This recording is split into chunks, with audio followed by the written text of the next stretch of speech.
സർക്കാർ വാഹനം ആംബുലൻസാക്കി ഉടുമ്പൻചോലയിലെ എക്സൈസ് ഉദ്യോഗസ്ഥർ ഡ്യൂട്ടിക്കിടയിൽ വഴിയരികിൽ അപകടത്തിൽപ്പെട്ട് കിടന്നിരുന്ന യുവാവിനെ എക്സൈസ് വാഹനത്തിൽ ആശുപത്രിയിൽ എത്തിച്ചതോടെ ഇയാളുടെ ജീവൻ രക്ഷിക്കുവാനായി. കഴിഞ്ഞ ദിവസമാണ് സംഭവം നടന്നത്. ആനവിലാസത്തെ സ്കൂളിൽ ലഹരിവിരുദ്ധ ക്ലാസ് കഴിഞ്ഞ് മടങ്ങി വന്ന Udumbanchola excise circle inspector G വിജയകുമാറും സംഘവും കട്ടപ്പന പാറക്കടവിലെത്തിയപ്പോഴാണ് ആൾക്കൂട്ടം ശ്രദ്ധയിൽപ്പെട്ടത്. വാഹനാപകടത്തിൽ ഗുരുതര പരിക്കുകൾ പറ്റിയ തമിഴ്നാട് സ്വദേശിയായ യുവാവ് റോഡരികിൽ കിടക്കുന്നു. യുവാവിനെ ആശുപത്രിയിൽ കൊണ്ടുപോകുന്നതിനായി സ്ഥലത്ത് കൂടിയ ആളുകൾ ആംബുലൻസിന് കാത്തു നിൽക്കുകയാണെന്ന് മനസ്സിലാക്കിയ ഉദ്യോഗസ്ഥർ രക്തം വാർന്നു കിടന്ന യുവാവിനെ എക്സൈസ് ജീപ്പിൽ തന്നെ കയറ്റി ഒട്ടും സമയം കളയാതെ ആശുപത്രിയിലെത്തിച്ചു. ഇന്നലെ ഞങ്ങൾ ആനോലാസ് വിമുക്തിയുടെ ഒരു പ്രോഗ്രാമായിട്ട് സ്കൂളിൽ പോയിട്ട് വരുന്ന വഴിക്കാണ്.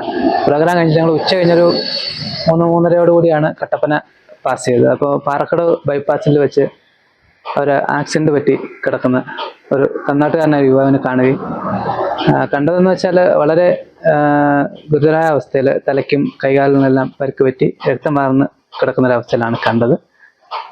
ട്രാഫിക് ബ്ലോക്കായിരുന്നു. അപ്പോൾ ആംബുലൻസിന് വേണ്ടി വെയിറ്റ് ചെയ്യുകയാണെന്നാണ് ചുറ്റും കൂടിയിരുന്ന നാട്ടുകാർ പറഞ്ഞത്. ആംബുലൻസ് വരാൻ നോക്കാതെ തന്നെ ഞങ്ങൾ നമ്മുടെ ഈ വണ്ടിയിൽ തന്നെ പെട്ടെന്ന് തന്നെ ഈ ആളെ എടുത്ത് കട്ടപ്പനയിലെ സ്വകാര്യ ആശുപത്രിയിൽ എത്തിച്ചു. പരമാവധി പെട്ടെന്ന് തന്നെ എത്തിച്ചു. അവർ ഡോക്ടർമാരും മറ്റ് നഴ്സുമാരും കൂടി പെട്ടെന്ന് തന്നെ മറ്റു കാര്യങ്ങൾ ചെയ്ത് ചികിത്സിച്ചു. അതിനുശേഷം കൂടുതൽ ചികിത്സയ്ക്കായിട്ട് തൊടുപുഴയിലെ സ്വകാര്യ ആശുപത്രിയിലേക്ക് അയാളെ മാറ്റി എന്നാണ് അറിയാൻ കഴിഞ്ഞത്. സാരമായി പരിക്കേറ്റ യുവാവിനെ പിന്നീട് തൊടുപുഴയിലെ സ്വകാര്യ ആശുപത്രിയിലേക്ക് മാറ്റി. വനിതാ civil excise officer Maya S, civil excise ഓഫീസർമാരായ Arun K P, driver Reji PC എന്നിവരാണ് എക്സൈസ് സംഘത്തിൽ ഉണ്ടായിരുന്നവർ. യുവാവ് അപകടനില തരണം ചെയ്തതായി ആശുപത്രി അധികൃതർ അറിയിച്ചു.